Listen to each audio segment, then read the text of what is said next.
Hello and welcome to the Daily's Double Shot for our first episode of Spring 2015. I'm executive producer Simon Fox, and though this spring hasn't allowed us many days outside, us journalists have been locked inside producing great stories from around the UW community. In fact, in recent weeks we've had the great honor of having a local band named Honcho Poncho into the studio. I could never really grow a beard. Oh, take a look and see it's true. Look at this, this ain't nothing. But I heard all the truly pretty things are somewhere in between. But before we get to the music, Christopher Zuthan reports from Red Square on a recent vigil held in honor of the victims of the Garissa University massacre. We've got all that and a whole lot more coming up on the Daily's Double Shot.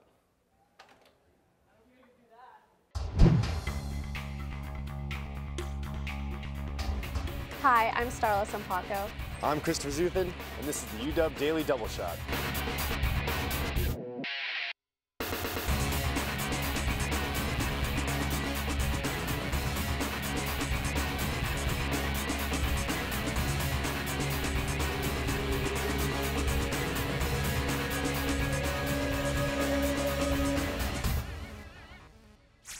I'm Christopher Zuthan, and we're here today at Red Square at a vigil to remember the 147 victims of the April 2nd massacre at the university in Garissa, Kenya.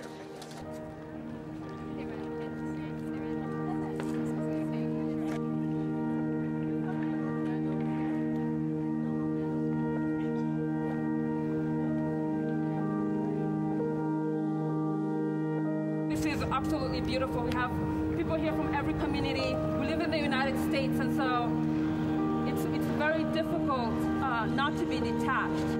You hear about some bomb going on in X country or Y country. People hear about it so much that it becomes normal, and the victims just become numbers. I'm here with... Palka Shibale. All right, and can you give us a little bit of backstory about what happened in Kenya? Yes.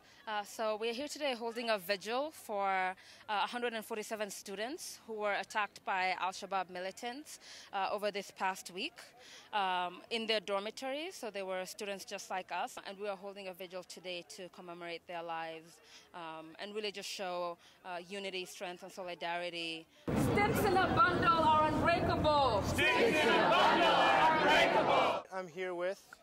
Pastor John Bosco Mwangi. And you're from Kenya, correct? Yes, I am from Kenya. And you were in Kenya when this happened, right? Mm-hmm. Can you tell me what that was like? 147 students have lost their life within less than a day. It was very devastating for me. We're going to have 147 seconds of silence. What do you think holding vigils like the one today can accomplish and bring to the families and those victimized in Kenya? This one, I would say that it gives us one voice. We can have one voice for the whole world to condemn what is evil and to advocate what is right. So vigils like this, they are very powerful as a voice. We thought we should show them solidarity and show them that we care as a community, and we will come and honor their memories, honor their dreams, and hold a vigil for them. And how did the massacre affect you personally? And what really brought you out here? Personally, I'm from Somalia, and the group that caused the terror are from Somalia. And one of their claims is that they're doing this for the Somali Muslim people, and they're speaking on my behalf, and I thought that was flawed because they've caused more terror in Somalia than anywhere else. They've caused terror on Muslims, the same people that they claim that they're protecting.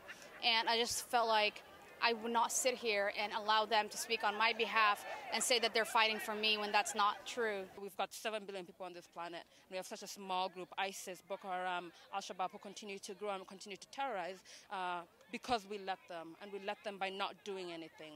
And inaction is action itself. And so it's really going to take a communal effort from everybody saying terrorism is wrong and we have to fight it. All right, well, thank you very much. Thank you so much. Thank you. Although tragedies like the one in Kenya may continue to happen all across the world, vigils like the one today remind us to remember that the victims are still human, and that 147 is not just a number. Today showed us that unity and solidarity are truly the strongest things we have to combat terror. Reporting from Red Square, this is Christopher Zuthan. Hi, my name is Jacob Ross, and I'm an opinion writer for The Daily.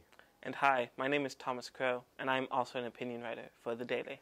In today's take, we'll be talking about Greek culture, specifically fraternities and sororities, just because it's been such a hot topic recently, especially with the footage of the University of Oklahoma's Sigma Alpha Epsilon fraternity, and a video surfaced of some of the fraternity members singing a very racist anthem.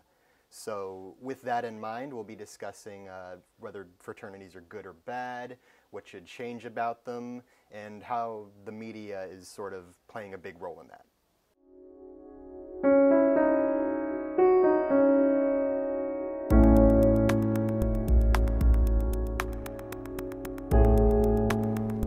So whenever I look at the SAE myself, I notice the way that the media has been presenting it has been, it's either sort of two different camps. You have the people who are sort of saying this is another example of a fraternity doing something bad and that it sort of shows a trend. Or you have people who sort of argue that it's sort of one bad apple in the bunch.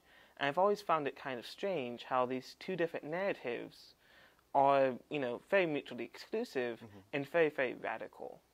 Yeah, I agree. And I do see your point about the whole, you know, on one end you have people saying, no, it's just them, you know, not all fraternities are like that. All, you know, we're all good people. We're all just trying to achieve academic excellence and brotherhood and all that stuff. But then there's people who say fraternities are kind of inherently, structurally kind of screwed just because they reinforce a lot of negative harshness towards women and minorities and stuff.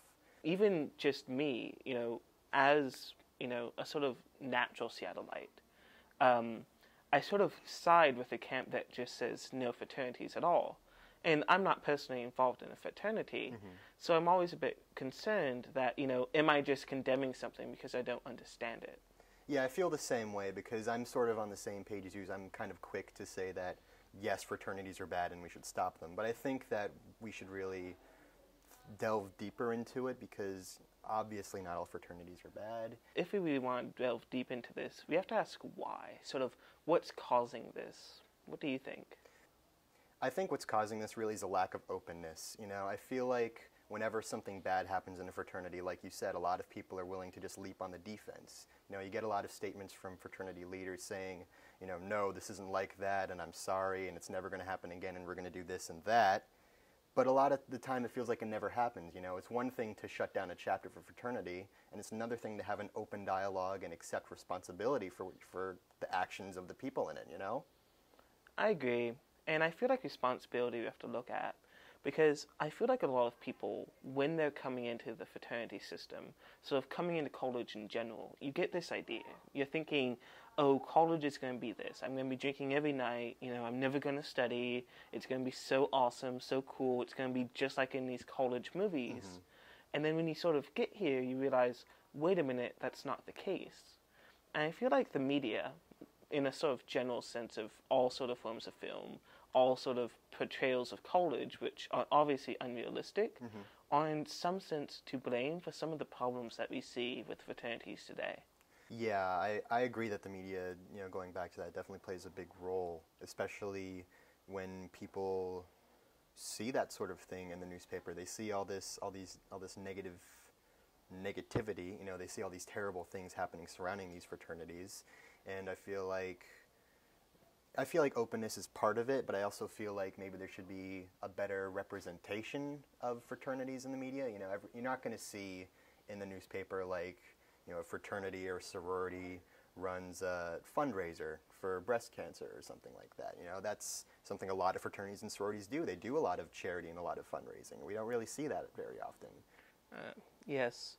So to sort of wrap up our conversation, of course, I'd say that the real problem, when you look at it from sort of a standpoint of trying not to be biased, trying not to be sort of within the context, is to look at both the people who are there and to hold them responsible for the sort of things that they've done and the sort of things that they encourage, while still keeping in mind that people come from a social background. They come from, you know, a history of what they think is right, what they think is wrong, what they think will be accepted, what won't be. And so we also have to change the narrative around fraternities. So it isn't just this giant wide divide between, you know, I'm not racist, but sort of argumentation for fraternities, or the idea that all fraternities are inherently bad, are inherently horrible, are inherently going to cause these sort of problems, but instead more of a centralized idea of what if neither is right? You know, what if it would be better to change the game and to not hate the player? I think you summed that up better than I probably could, so... Well, thank you. Yeah. It was a pleasure talking with you. Yeah, you as well. What kind of costume is that? What are you talking about? Hey, I'm Olivia Fuller from The Daily, and we're out here at International Pillow Fight Day in Seattle at Cal Anderson Park. We have some people out here dressed as superheroes, people out here dressed as Vikings. Should be a pretty good time, so let's see some pillow fighting.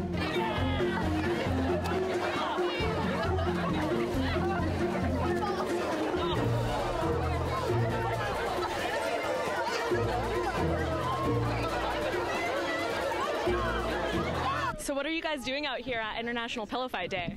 Gonna hit some people with pillows? We're gonna take them down. We're ready to fight. I am here to hit people with my Pikachu pillow and have some fun.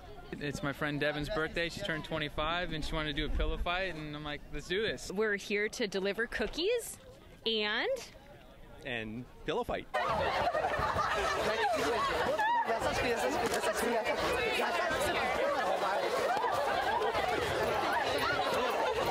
What was your strategy out there? Well, I said I brought 2 pillows because I'm not messing around. It gets a little rough out there, and I just started swinging like crazy. Hit as many people as possible? Yeah, just swing wildly. I'm going to go for the head, and I don't know if that's allowed, but I'm going to do it anyways. And then I'm going to run around and keep doing that. Try to hit people in their sides and when they were like already swinging so that they wouldn't be exposed there. Didn't want to hit anyone in the head. That kind of hurts. I targeted the little kids first. That kind of helps. Like, just sweep out the little kids, and then everyone gets worried about them. You can take down the adults that are worried about them. Get rid of the weakest. Oh, yeah. Well, originally I was talking with some people, trying to get to know them, have friends, but as soon as they blew the whistle, it was chaos. And everyone started hitting everyone, and I had no idea what was going on.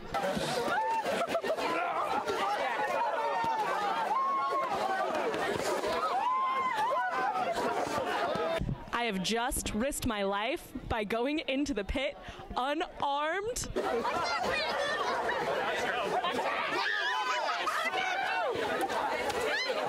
It's been pretty intense. Like, I can only be out there for about 5 minutes at a time before I'm all worn out and pillowed out. Why aren't you still in the action? A lot of people got scared of me, and so I wanted to, take a break. You were too intimidating, too brutal. Especially Pikachu. He's really intimidating. Well, it's been about an hour now. Things still don't seem to be slowing down. People are still going strong. And we've got everyone from families and little kids to adults dressed as bunnies. Quite the crowd out there. And speaking from experience, it is very intense. But is whacking each other with pillows going to be the next big holiday? By the looks of it, I'd say so. Olivia Fuller for The Daily Double Shot. Thank you. Okay. Sure. Introduce the first song and then just go for it. Great. So we will. Does on here record? Yeah. Are you on? I'm on. I press record. You on? He's on. You ready? All right, guys, go for it. Yeah, Jesus. Hi, we are Honcho Poncho. These are band. I am Legend. These are the Decemberists. We are Honcho Poncho. We are a singer-songwriter. On our way over here, there was a jug on my roof, and a guy stopped me, and he said, hey, hold on, there's a jug on your roof. This song is called 32 and 33.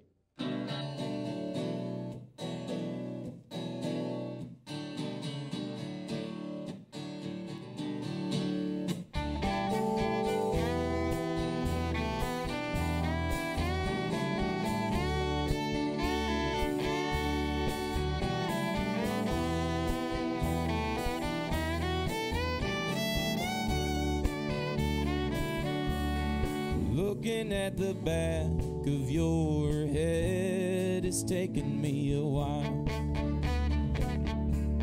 If I could pluck a lock of your hair, I'd throw it in the pile. I'm at 32 and 33, they took a look at me. But when they stood and reached to shake my hand, I couldn't even breathe.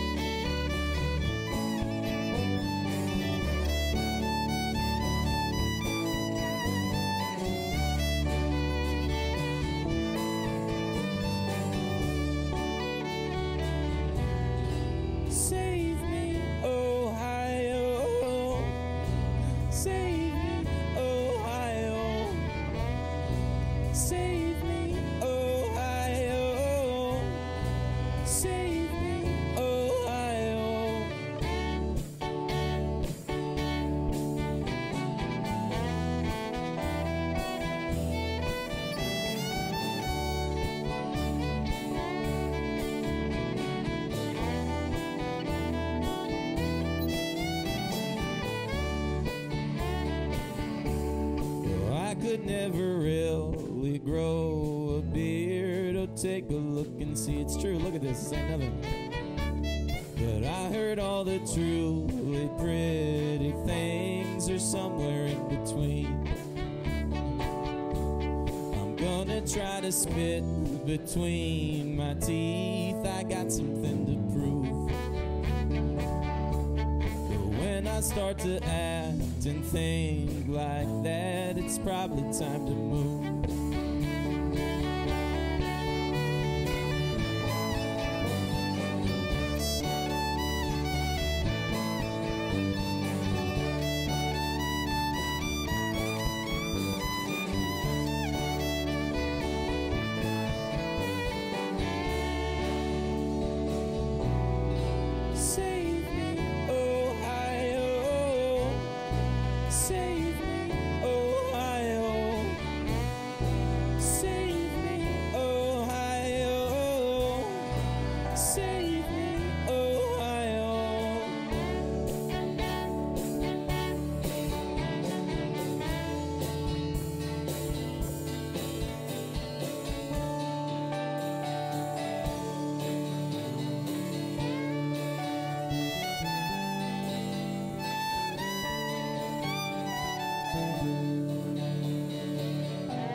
Thank you very much.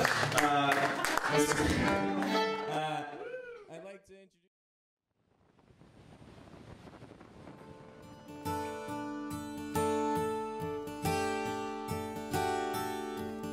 Piloting ultimately, I think, has been probably my greatest pleasure. It's essentially, these are the cards you're dealt. This is the ship. This is the loaded condition of the ship. These are the wind conditions. This is the traffic conditions. Get it done.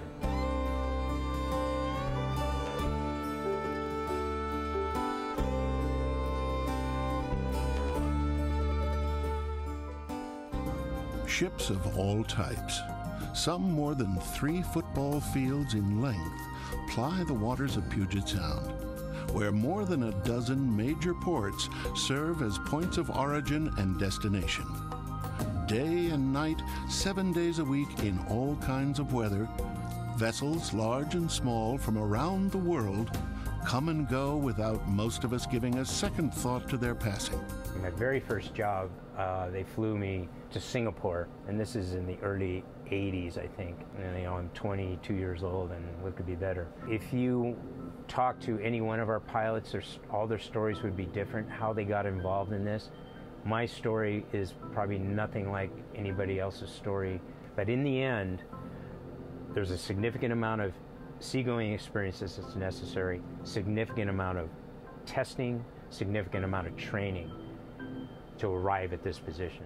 We're trying to find a place that I can put this 1,000-foot ship in ever tonight. That's the real essential part of piloting, is that local knowledge.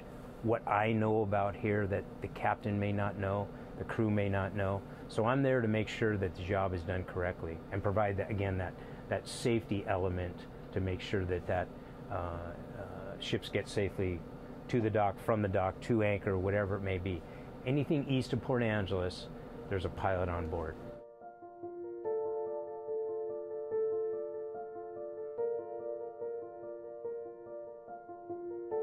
We work 24 hours a day, 365 days a year, and so you may have a job that starts at midnight, as an example, and sometimes you have a job that starts at 10 in the morning, but it's all over the map. Ships have no schedule, really, is what it comes down to. It's not an 8-to-5 job. We have 52 total pilots right now, and at any one time, half of us are on duty, so 26 pilots are on duty right now. We work a schedule of about 2 weeks, and then 2 weeks of what we call respite. In order of priority, sleep, sleep, sleep. And of course, coffee. We try and create an environment of comfort so that you can get proper rest out here. A lot of times the captains haven't seen a newspaper for a while, so we'll bring a newspaper out to them. A lot of things you can do. We try and make life as normal as possible. The actual job then often begins and ends here, at the pilot station inside Port Angeles Harbor.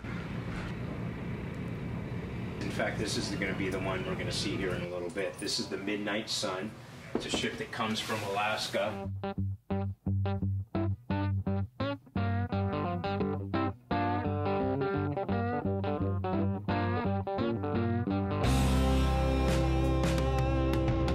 From the station, specialized high-speed pilot boats take pilots out to meet incoming ships. So once that ship is on that course and speed, pilot boat approaches, and this is a real critical point also. So as we approach, the pilot will come out, he's inside, he'll come out, usually place his bag on the little platforms we have here. And then once the pilot boat is alongside and stable, and the pilot will decide, it's his decision when he feels he can begin taking that step up the ladder. Skilled pilot boat crews are always aware of the inherent dangers of moving alongside a huge moving ship. One unanticipated move by the ship, one unseen log in the water, and a seemingly routine maneuver could quickly become a life-threatening disaster. So what we do is we get aboard the ship, and we'll exchange some essential information with the captain about a ship. How fast does it go? How deep is the draft? Are there any issues that I should know about? And then we take control, navigational control of that ship. 3 meters, Captain. 3 meters. 3 meters. Honestly, there's some people that can do it and some people that can't, because there's so many inputs. When you're getting close to something, these ships are so big, there's so many inputs, both visually and electronically. Some people get overwhelmed by it. And as pilots, you're expected to, as I said earlier, assimilate all that information, keep all those balls in the air, and get that ship safely to the dock. I like getting on a ship and taking people that I don't know, a ship that I don't know, and making it all work, putting all the pieces together and getting that ship safely to the dock. To me, there's just nothing better. Everyone has something that they enjoy, and in this case, I just feel fortunate that it's not only something that I do professionally, but it's just something I just genuinely enjoy.